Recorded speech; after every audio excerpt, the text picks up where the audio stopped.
So for the past 7 years, I've been obsessively studying success. I've spent thousands of hours researching, going through hundreds of biographies, and most importantly, sitting down one-on-one, asking questions to the people I was dying to get answers from. So for business, I spoke to Bill Gates. For music, Lady Gaga. Science, Jane Goodall. Poetry, Maya Angelou. Jessica Alba, Larry King, Quincy Jones, Steve Wozniak. It's been this unbelievable journey filled with surprising lessons at every turn. And what I want to do with you guys today is share really the origin of how this journey got started. Because really what we're doing today at Powerful You is really figuring out where our origin stories are. It doesn't matter what age you are, it's really about a stage in life. So the first half, we'll go over the origin stories and the lessons from that. And then for the second half, we'll go into Q&A, so you can start thinking of questions. So to take you to the beginning, I have to take you back 7 years. I was 18 years old, a freshman in college, and I was spending every day lying on my dorm room bed, staring up at the ceiling. I don't know if you guys have gone through the what do I want to do with my life crisis. Actually, so I can get a feel for the room, by a show of hands, who's gone through or is going through the what do I want to do with my life crisis? Oh, I fucking love this group. Amazing. We're going to have a lot of fun then. So I'm going through it, and for those of you who are going through it too, you know it's the thing that follows you when you're going to bed and when you're in the shower. It's all you can think about. And to understand why I'm going through it, you have to understand that I'm the son of Jewish immigrants, which essentially means I came out of the womb, my mom cradled me in her arms, and then she stamped MD on my ass and sent me on my way. And you think it's funny, but in 3rd grade, I wore scrubs to school for Halloween and thought I was cool. You know, that was my childhood growing up. You know, most kids have, puts finger painting on the refrigerator. My mom put skeleton charts. So that was my childhood. And, all through high school, I checked the boxes. I studied for the SATs, took, all the science classes. I went to pre-med summer camp. And by the time I got to college, I'm the pre-med of pre-meds. But very quickly, I found myself lying on this dorm room bed, looking at this towering stack of biology books, feeling like it was sucking the life out of me. And at first, I assumed I was just being lazy. But very quickly, I began to wonder, maybe I'm not on my path. Maybe I'm on a path somebody placed me on, and I'm just rolling down. So now, not only do I not know what I want to do with my life, I have no idea how all these people who I looked up to, how they did it. How Gates sold his first piece of software out of his dorm room when nobody knew his name. Or how Spielberg became the youngest director in Hollywood history without a single hit under his belt. This is what they don't teach you in school. So I just assumed there had to be a book with the answers. So I'm going to the library and I'm just, ripping through business books and biographies and self-help books, assuming there had to be a book that focused on this stage in life. When no one took their meetings, when no one answered their phone calls, how did they find a way to break through? And eventually I was left empty-handed, so that's when my naive 18-year-old thinking kicked in, and I thought, well, if no one's written the book I'm dreaming of reading, why not write it myself? I thought it would be super simple. I would call Bill Gates, interview him, interview everybody else, and I'd be done in a few months. That, I assumed, would be the easy part. The hard part, I figured, was getting the money to fund this journey. I was buried in student loan debt. I was all out of bar mitzvah cash. So there had to be a way to make some quick money. So 2 nights before final exams, I'm in the library doing what everyone's doing in the library right before finals. I'm on Facebook. And I'm on Facebook, and I see someone offering free tickets to The Price is Right. And again, so I can get a feel for the room, by show of hands, who grew up watching The Price is Right? Give me full arms. Okay, perfect. So I'm in the library, and I see someone offering free tickets to The Price is Right. And my first thought is, what if I go on the show and win some money to fund this book? Not my brightest moment. Plus, I had a problem. I'd never really seen a full episode of the show before. Every kid when they're in 4th grade homesick from school watches The Price is Right because there's nothing else on TV. I'd never seen a full episode before, so I told myself it was a dumb idea into not thinking about it. But I don't know if you guys have ever had one of these moments where an idea just keeps clawing itself back into your mind, no matter how much you tell yourself to stop thinking about it. So to prove to myself it was a bad idea, I remember, I'm sitting at this little round wooden table in the corner of the library, and I open up my spiral notebook to write the best and worst case scenarios, to prove to myself it's a bad idea. And I remember writing, worst case scenario, fail finals, get kicked out of pre-med, lose financial aid, mom stops talking to me, no, mom kills me. There's like 20 cons. And the only pro was maybe win enough money to fund this dream. And it was almost as if somebody had tied a rope around my gut and was slowly pulling in a direction. So that night, I decided to do the logical thing and pull an all-nighter to study. But I didn't study for finals. I studied how to hack The Price is Right. And, during my all-nighter, I found out The Price is Right isn't exactly what it seems. You watch the show and they're like, Alex, come on down, as if they pulled your name out of a hat.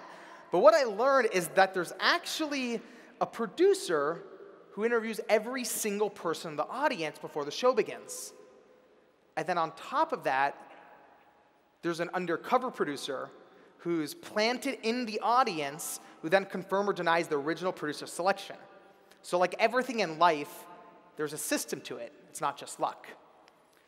So, I get there, and, the morning of, anyone who's seen the show for 30 seconds knows the contestants are colorfully dressed. So, I swing open my closet, and I pull out a bright red shirt and a big puffy jacket and neon yellow sunglasses. I look like a chubby toucan. It's perfect. And I get to the CBS studio, and, I have no idea who the undercover producer is, so I just assume everyone is. So I get there, and I'm dancing with old ladies, I'm flirting with custodians, I'm breakdancing, and I don't know how to breakdance. And finally, outside of the studio, I'm standing there, and there's my guy. He's probably right over there where you are with a hoodie. Put your hand up so they can see the distance. So he's right about there. And I instantly know that's Stan, because I did all this research the night before. I knew he's the head casting producer. I knew where he went to school, where he grew up. I essentially knew what he ate for breakfast that morning. And I know that Stan has a clipboard, but it's never in his hands. His assistant, who sits about 10 feet away from him, is holding it. And if Stan likes you, he'll ask you a few more questions. And if he really likes you, he'll turn around, wink, and she'll put your name on the clipboard. So if The Price is Right is a nightclub, Stan is the bouncer. And if you're not on his list, you're out. So, it's finally my turn, and I'm like, he's like, what's your name? Where are you from? What do you do? And I'm like, hey, I'm Alex. I'm 18 years old. I'm a freshman in college, studying pre-med. And he goes, pre-med? You must spend a lot of time studying. How do you have time to watch The Price is Right? And I'm like, oh, is that where I am? The joke just dies. So I notice his eyes darting, and I realize, I'm losing him. He's starting to walk away. So I had read in one of these business books I'd read during my life crisis, I think it was like a Tony Robbins book, and it said human contact speeds up a relationship. So I had an idea. I had to touch Stan. But, he's like 20 feet away from me. I'm behind this metal railing. Clearly, I wasn't the first one to think of this. I'm behind this railing, so I'm like, Stan, come over here. I want to make a handshake with you. And he's like, no, it's okay. And I'm like, come on. And, very reluctantly, he walks over, and I teach him how to, pound it and blow it up. And he laughs a little, and then he walks away. Doesn't turn around to his assistant. She doesn't write anything on the clipboard. And just like that, it's over. And I can remember really vividly this feeling of seeing your dream walk right away from you, almost like sand slipping through your fingers. And the worst part is, you didn't even have a chance to really prove yourself. So I don't know what got into me, but I felt this rumbling in the pit of my stomach. And I started yelling at the top of my lungs, "Stan!" And the whole audience shoots their head around thinking I'm having a seizure. And he runs over and he's like, "Are you okay? You're okay? What's going on?" And I have no idea what I'm going to say. But he's back, he's in my face, and he's like, "What's going on?" And I'm looking at him, and you have to understand, he's typical Hollywood, turtleneck, red scarf, even though it's 70 degrees outside. And I'm just like, "Your scarf!" Now I really don't know what I'm going to say next. And I just realize I'm looking at him with all the seriousness I can, and I'm just like, "Stan, I'm an avid scarf collector. I have 362 pairs in my dorm room, and I'm missing that one. Where did you get it?" And he starts cracking up because I think he finally realized what I was trying to do. And he's like, "Look, you need this more than I do." He gives me the scarf, turns around, winks, and his assistant makes a mark on the clipboard. So I'm feeling pretty good. I'm walking around, and now, I'm moving through the audience. We're still outside the studio doors, and I notice a young woman with long brown hair, sort of like you right here, long hair, and she's looking around the audience a lot. And she's looking at everyone's name badge. And then I notice there's a laminated badge in her back pocket. And I figure she has to be the undercover producer. So, I had just come out of puberty at that point. I'm blowing her kisses, and she's laughing, and I'm dancing, and she's laughing a bit more. She looks at my name badge, takes a sheet of paper out of her pocket, and makes another mark. So at this point, I'm feeling really good.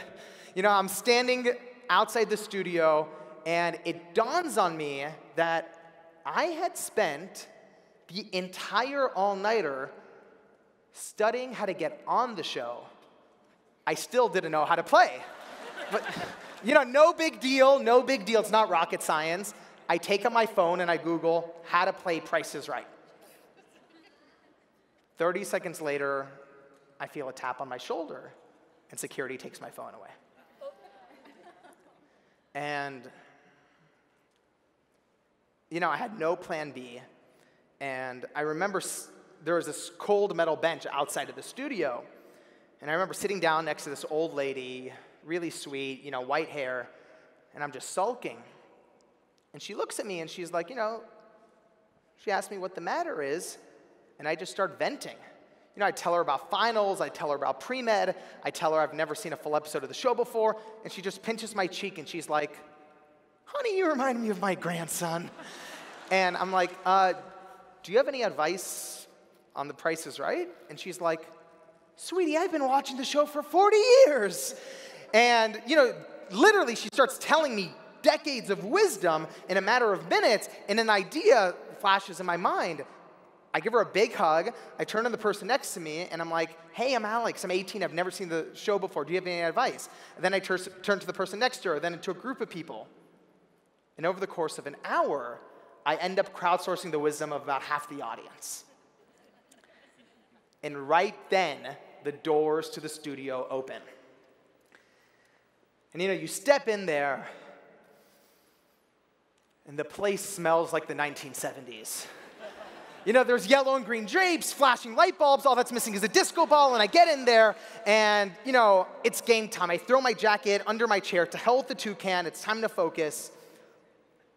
And right then, I hear the very famous sound. Live from CBS Studio in Hollywood, it's The Price is Right.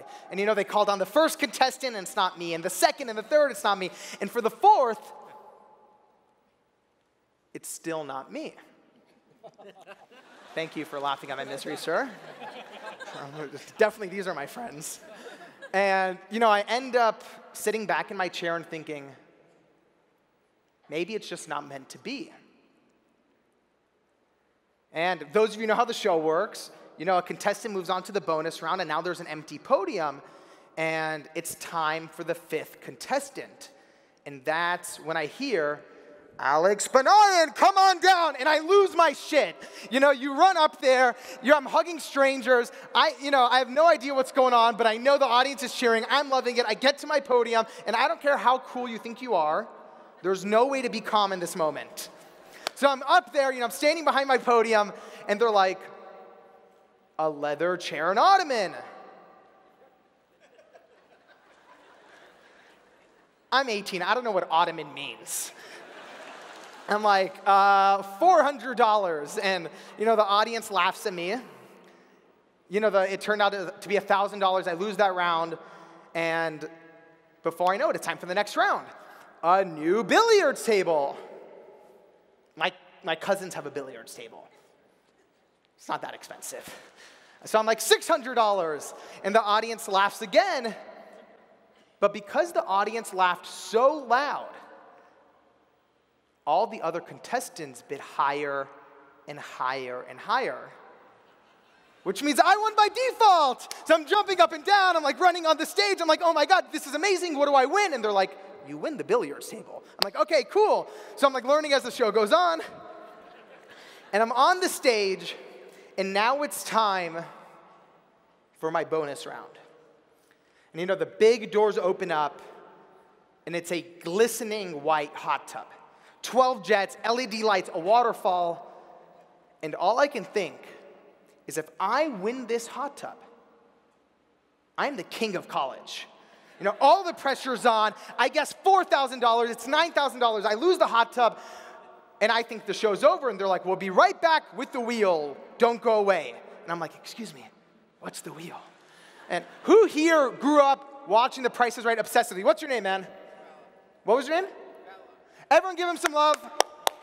Give him a lot of love. It's halfway through the day. Give him a lot. Can you help me out? Can you stand up? All right, you don't have a mic on you, so I'm going to need you to do me a favor. I need you to really project, turn around, and in 10 seconds, really explain how the wheel works. Everyone give him some love one more time.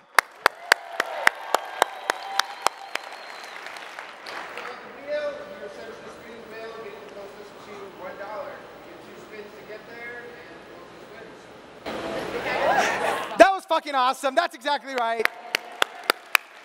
And you know way more than I knew, because I get on there and I see, this big slot machine. There's prices going up to 100, and a producer whispers in my ear, like, if you land exactly on 100, it's very rare, but you win a bonus cash prize, but I wouldn't worry about it. I'm getting a little briefing, and now I'm in front of this big wheel. And it's, 3 contestants in the semifinals, and the first woman goes up. This young woman, curly hair, peppy energy. She gives it a spin. 80. And the crowd goes nuts. And, even I know that's an unbelievable spin. And now it's my turn. I'm standing there, and I realize, I might as well have some fun with it. So I give it a grip, and it's heavier than it looks. I give it a spin. 85, and the crowd goes ballistic because they know I have no idea what's going on. So they're loving it, I'm loving it, and I'm in the winner's circle, and now it's time for the third and final contestant. And it's this older woman, really sweet, everyone's rooting for her, and she goes up, gives it a spin. She goes over, I win, and I start freaking out because I think I just won the whole show. So I'm jumping up and down, I'm waving to the camera, and they're like, we'll be right back with the second half of The Price is Right. Don't go away. And I'm like, what? So I get moved to the side of the stage, and I find out who's going up against me in the final round. Her name is Tanisha, and she blasted through the second half of The Price is Right with the ferociousness of someone who spent her whole life walking through Costco studying price tags. She won the opening round, she won the bonus round, and on the wheel, she spun a perfect 100. Going up against Tanisha is like David going up against Goliath, and David didn't bring a slingshot. So it's now the commercial break before the final round, and I'm on stage, and Tanisha walks up onto the stage, and I believe in karma to a degree, so I reach out my hand, and I'm like, hey, good luck. And she looks me up and down and goes, yeah, you need it. And the whole audience is like, oh, shit. And I'm thinking, fuck, she's right, I do need it. So I realized everyone had given me advice before the show began, but no one gave me advice on the final round because no one thought I'd make it that far. So I realize I don't know what to do, and that's when I see the host of the show. Bob Barker had just retired, and it was now Drew Carey. And I see Drew, and I throw my arms up in the air, and I'm like, Drew, I loved you on Whose Line Is It Anyway? And I give him a hug, and he awkwardly pushes me away. And I'm like, hey, Drew, any advice on the Showroom Showdown? And he goes, first of all, it's the Showcase Showdown. I don't even know what it's called. And, he gives me some great advice. And before I know it, it's now time for the final round. And, I'm standing there, and I'm sweating. Tanisha's dancing. There's 7 machine gun-sized cameras pointing into my face, blinding white lights in my eyes, and now it's time to reveal the packages. Alex, your first prize is a trip to Six Flags Magic Mountain theme park, blah, blah, blah, blah, blah, blah, blah. You have to understand, I've never seen the final round of the show before, so I'm thinking, I don't really need to listen to the details, but anyone who's watched The Price is Right knows the secrets and the details. So I'm thinking, I grew up in LA, Six Flags Magic Mountain theme park, I've been, it's $50 with a can of Coke. It's pretty simple. What I didn't hear is that it was front of the line passes, all you can eat food, VIP, with the butler, in a limo for 6 people. But I'm thinking $50, next. While your next prize is a trip to Florida, blah, blah, blah, blah, blah, blah, blah. I'm 18, I've never booked a plane ticket in my life. What is that, like $200? Again, what I didn't hear in the details is that it was first-class tickets, rental car, 5-star hotel for 2 people. But I'm thinking $200, easy, next. While you're in Florida, a trip into zero gravity, blah, blah, blah, blah, blah, blah, blah. I think this is another roller coaster, like the Vomit Comet, so I assume another $50. What I didn't hear is that this is how NASA trains their astronauts. I would find out later that every 15 minutes in zero gravity is $5,000. But I'm feeling good, $50 next. I'm really cocky at this point. Your final prize, and the big doors open, a new sailboat. And I'm jumping up and down, I'm super excited. But from where I'm at, the boat is maybe where that monitor is. It's pretty far, and after I calm down, I look at it. It sort of looks like a dinghy. It looks super small, and I'm just thinking, how much does a dinghy cost? $2,000, $3,000, $4,000 max. What I would later find out is that it was a Catalina Mark II sailboat with a cabin and a trailer. But I'm thinking, $4,000 max. Alex, it'll all be yours if the price is right. And, the audience is cheering. And I'm just thinking, if there's ever a time to close your eyes and listen to that voice, this is what Oprah always talks about. If there's ever a time to listen to the voice, it's now. Listen to the voice, listen to the voice. And, just one number felt right.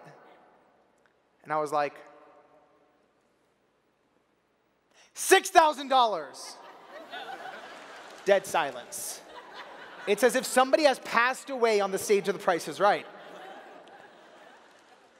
And I'm very confused because the audience had been cheering for me all day. And then I realized the host, Drew Carey, hasn't locked in my answer. So I look at him, and he's just looking at me like,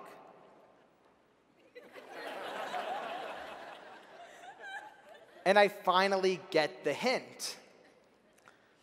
And I reach for the mic, and I'm like, just kidding? And everybody starts cheering, and he's like, oh, college kids these days, what's your real answer? And I'm thinking, shit, that was my real answer. So I don't know what I'm doing, and it's now, all the pressure's on, and Drew's like, Alex, we need an answer, and I don't know what gets into me, but I feel this overwhelming sensation, and I just grab the mic, and I'm like, audience, I need your help. And like a miracle, they start chanting one number. But it's a mob, and I can't hear a mob.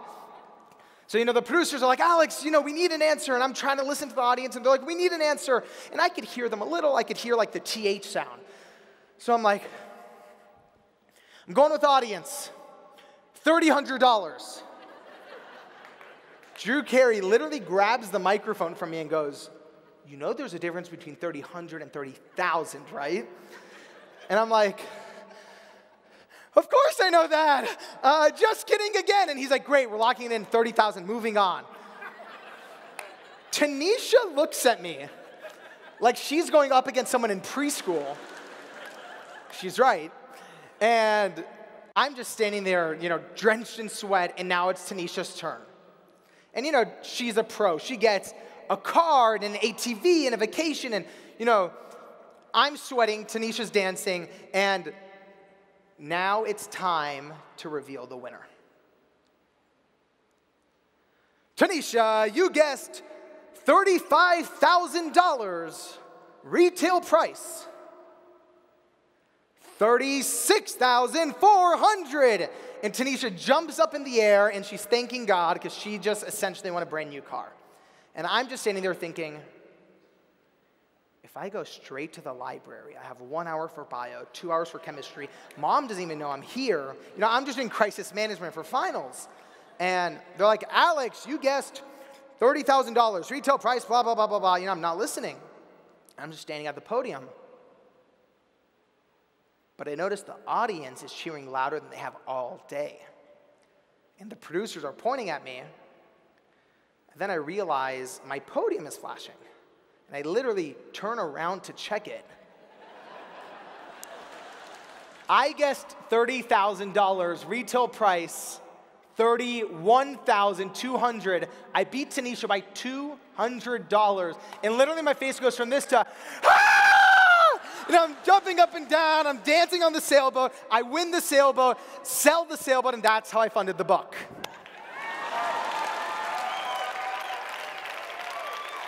Thank you guys so much. And the journey just got started from there. And I love there's someone right here going, I love you, you're like my best friend. And as soon as I sold the boat, I had the money, and I went back to college. I finally had some money to fund this journey, and I felt like a millionaire. I'm taking all my friends to lunch. I'm taking them to Chipotle. Free guacamole for everybody. I'm feeling really good. And once I had the money, I could go off and get the interviews. And it took 2 years to track down Bill Gates. It took 3 years to track down Lady Gaga. And when I had started the journey, I never would have thought that one of the biggest lessons I would learn from the entire experience was right in front of me on that day of The Price is Right. I just couldn't see it. And when I had started, there was no part of me looking for that one key to success. We've all seen those TED Talks or those business books, and normally I just roll my eyes. But what I started to realize, I don't know if any of you are music fans, but I started realizing there was a common melody to every interview I was doing. And the analogy that came to me is that every single one of these people treats life and business and success the exact same way. It's almost like getting into a nightclub. There's always 3 ways in. So there's the first door, the main entrance, where the line curves around the block, where 99% of people wait in line hoping to get in. That's where everyone just stands in line holding their resume, just praying the bouncer lets them through. That's the first door. And then there's the second door, the VIP entrance, where the billionaires and celebrities go through. And for some reason, school and society have this way of making us feel like those are the only 2 ways in. You either wait your turn or you're born into it. But what I've learned is that there's always the third door. And it's the entrance where you jump out of line, run down the alley, bang on the door 100 times, crack open the window, go through the kitchen. There's always a way in. And it doesn't matter if that's how Bill Gates sold his first piece of software or how Spielberg became the youngest director in Hollywood history. They all took the third door. And what I want to do with you guys today, because I know you guys came to Powerful You not just to get some inspiration, but really to get practical advice that you can take back to your businesses, take back into your personal lives, and start implementing. So what I want to do with you guys for the last 20 minutes we have together is really go into what you want to know about. You can talk about and ask about questions of what I learned in the interviews, how I got the interviews, if my mom's still talking to me. The more personal you make the questions, the more challenging, the more fun it's going to be. And I'm going to come into the audience to make it a bit more fun. So just throw a hand up and I'll come right over to you. Oh my God, my man, how old are you? He's 12 years old. Let's give it up for him. What's your name, man? What was it? Sean. Give him one more time up for Sean. Give him a lot of love. You're awesome. And how old's your brother? 10. He's 10. What's your name? Ryan. Everyone give it up for Ryan, too. Hi, Mom.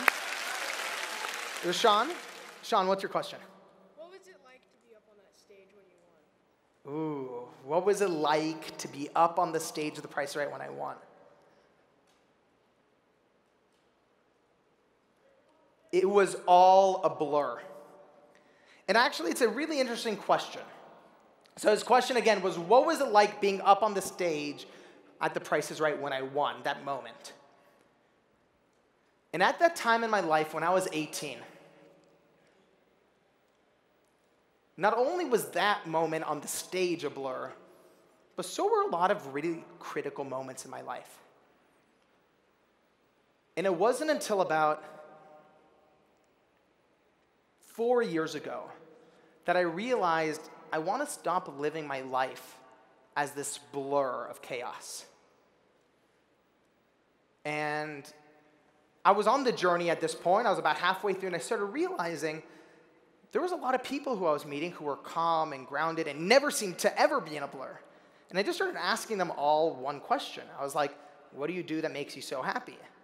And about 8 or 9 out of 10 of people just smiled, and they were like, I just meditate twice a day.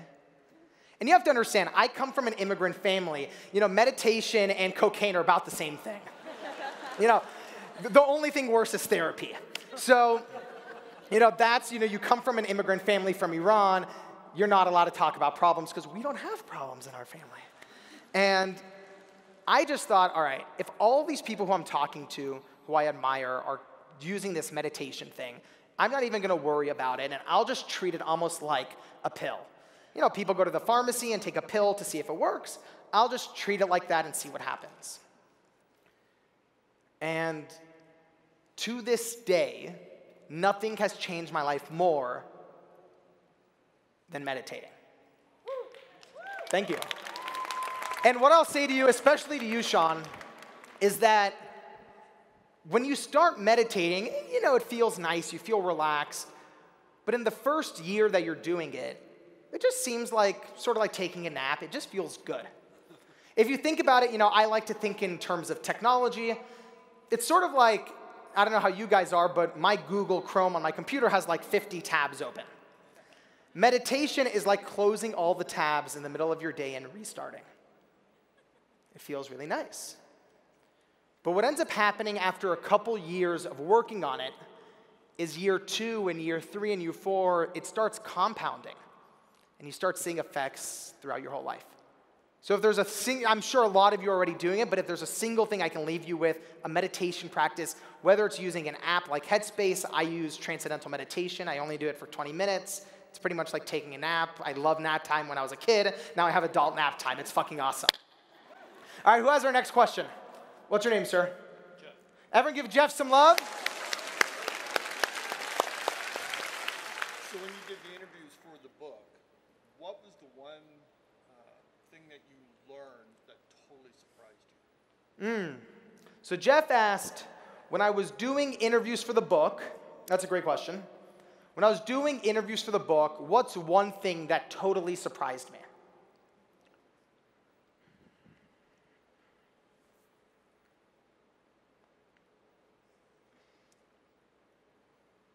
You know, there was one interview with someone who I was not expecting, and it completely changed my life. And it was with Quincy Jones. Now, oh, there's a Quincy Jones fans over there. So, oh, you love Quincy. I love Quincy. Great. So I get in there, and I knew what a lot of people know about Quincy Jones. I know he's, the best-selling producer of all time. He produced Michael Jackson's Thriller. He produced We Are the World. I knew he's been nominated for more Grammy Awards than any producer in history. I knew he discovered Will Smith and Oprah Winfrey. But the second I got into his house, I realized I didn't know the half of it. You get in there, and Quincy Jones has like this beautiful circular living room with gold lighting, and you're sitting on his couch, and he walks in, very slowly, in this blue velvet robe with gold stitching on the bottom. He looks like the alchemist. And he walks in and he's like, "Where are you from, my man?" And I'm like, "Oh, hi, Mr. Jones. I'm from Los Angeles." And he's like, "No. I said, where are you from?" And I'm like, "Oh, my parents are from Iran." And he's like, "That's what I thought." And he launches into a 30-minute story of how he dated a Persian princess and tried to break the Ayatollah out of jail. And you get sucked into the Quincy Jones vortex, and it is the happiest place on earth. So I'm in the Quincy Jones vortex for 30 minutes, an hour, 2 hours. And my head is just spinning. And to this day, I can say very confidently that through all the interviews I did, Quincy Jones was the one where I walked in one person and walked out another.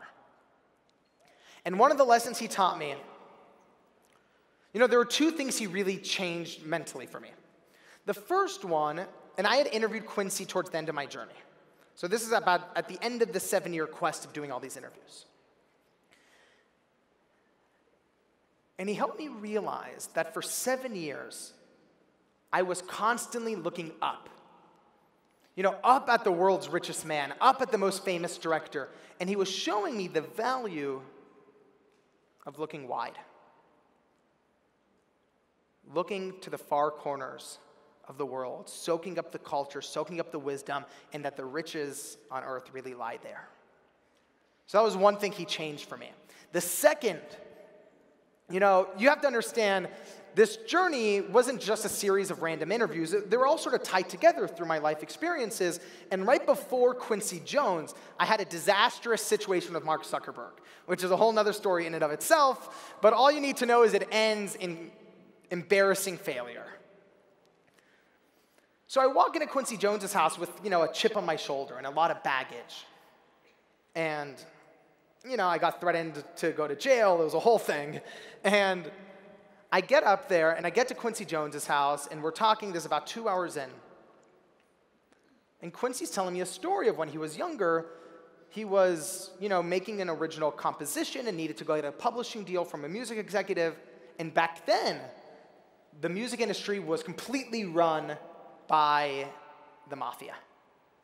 So Quincy goes in, and he's like, tries to get a publishing deal, and the music executive who's in the mob slides a contract, and the contract says he gets 1%. And the music executive goes, "You can ask for anything you want. You're not getting anything more." And behind him are all his cronies. And Quincy had no choice but to sign the contract, which essentially gave up all of his ownership of his own music. And I can feel my body just stiffening while he's telling me this. And Quincy's like, "Dude, they took all my shit." Getting stiffer, and he's laughing about it. He's like, "Man, I'm still trying to get it back." And I just remember blurting out, I'm like, "That's fucked up." And Quincy looks at me. And in hindsight, I can see why I blurted that out. I still had so much baggage from my experience with Mark Zuckerberg that any story of someone failing and getting taken advantage of just made me combust. And it was as if Quincy knew something about me that I didn't. And he put his hand on my shoulder and said, "That's all right, man. It's how you learn." And it was as if my body had been an overinflated tire and he just released all the pressure. And he looks at me and looked deep into my eyes and said, 99% of people treat their failures as their biggest enemy. And he said, that's the biggest mistake you can make in your life. It's only when you treat your failures as your best friends, as your greatest gifts, can you learn from them, and only then can you grow.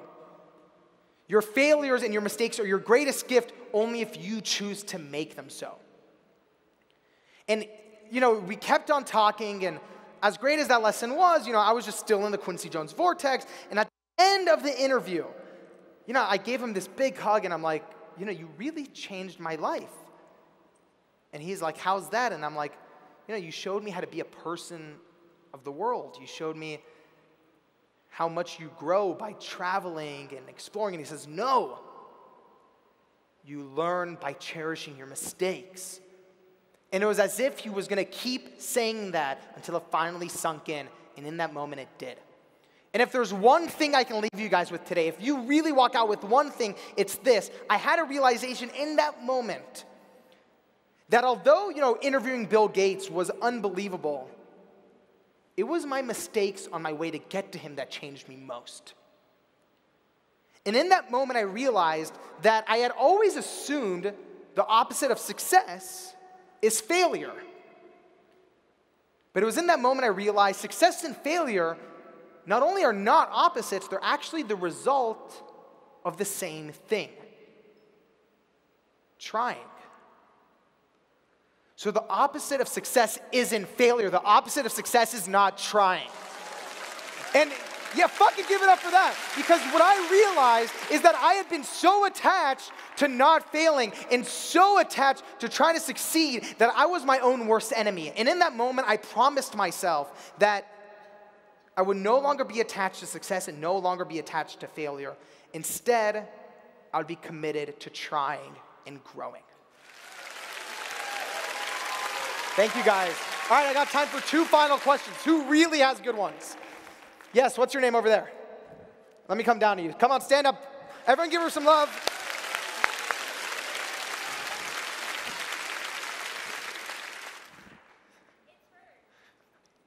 Okay, so a friend rose her hand for her other friend, so this is even better. Yes, she's my bestie like yours. Okay, what's both of your names? I'm Cynthia. Cynthia? And Regine. Everyone give it up for them one more time. I love my best friends more than anything, so I love the chemistry you guys have. Yes, so it's, my question is about your flinch. I know you didn't talk about it here, but it's that ability to face it. How do you do it and just face it and say, yes, I have it, and moving on? So what is your process there? So that's a great question. The question was about, there's a thing that I described in The Third Door, which just came out a few months ago, so it makes me so happy that you already read it. It's an audiobook. She goes, I just listened to the audiobook. The audiobook is just the same. I love you. I poured my heart into it, so thank you. I love the audiobook.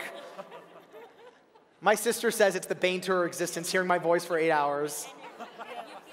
Your energy. Thank you so much. I appreciate that. Thank you. So her question was, in the book, I described this sensation in my body called the flinch.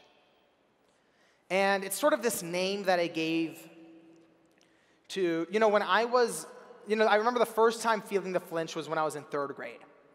I remember walking out into the elementary school cafeteria, and you guys know the story. I walked out, and, there's the long wooden tables, and I sit down, and it's lunchtime, and, to my left is my friend Ben, who has granola bars and soda, and to my right is my friend Harrison with, the PB&J with the crust cut off. And then there's me with, this big Tupperware of Persian rice with green stew and lamb and red kidney beans on top. And I open up the Tupperware, and I guess it was a hot day because the smell just exploded in the cafeteria. And all the kids turned around and started laughing, asking if I had rotten eggs for lunch. And when you're 8 years old, that's the end of your life. And I remember the heat rising in my face. And from that day on, I remember keeping my lunch in my backpack and waiting until after school to eat alone. And from that point on, the flinch really grew with me. It became my fear of rejection, my fear of failure, my fear of making mistakes. And by the time I was 18 and 19 years old, the flinch was a living, breathing being inside of me.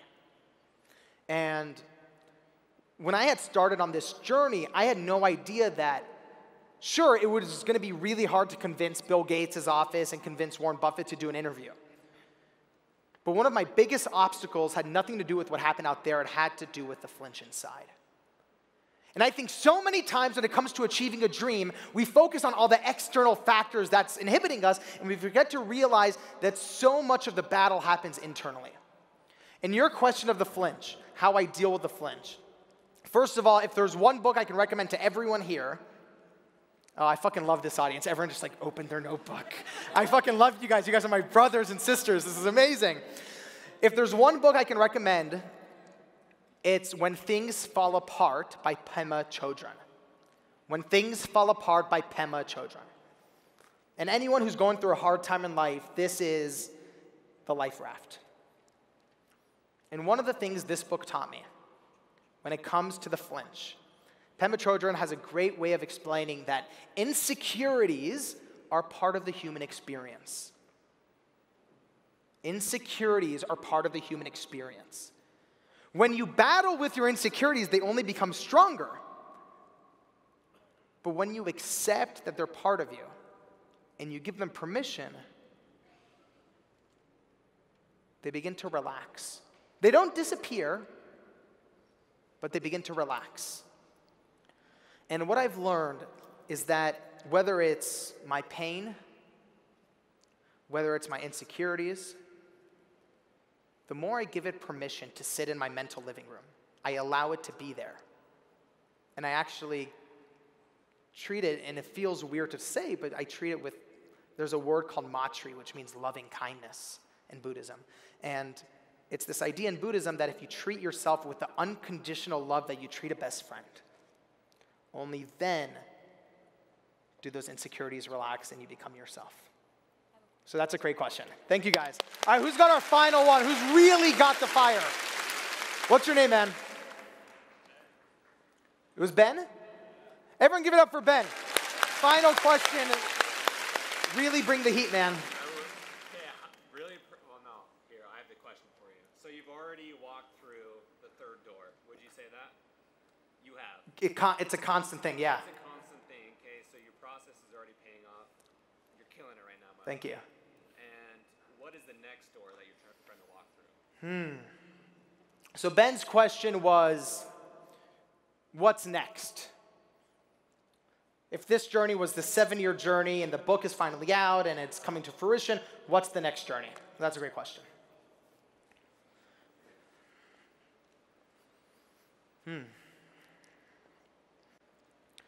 You know,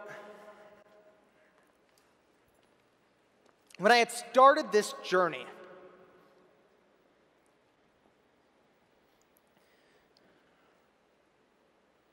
and I really like this question because it's something I'm really passionate about. And if I'm sure you guys are here tomorrow, I'm going to be at the breakout, and I want to sit down and talk with you guys the whole time.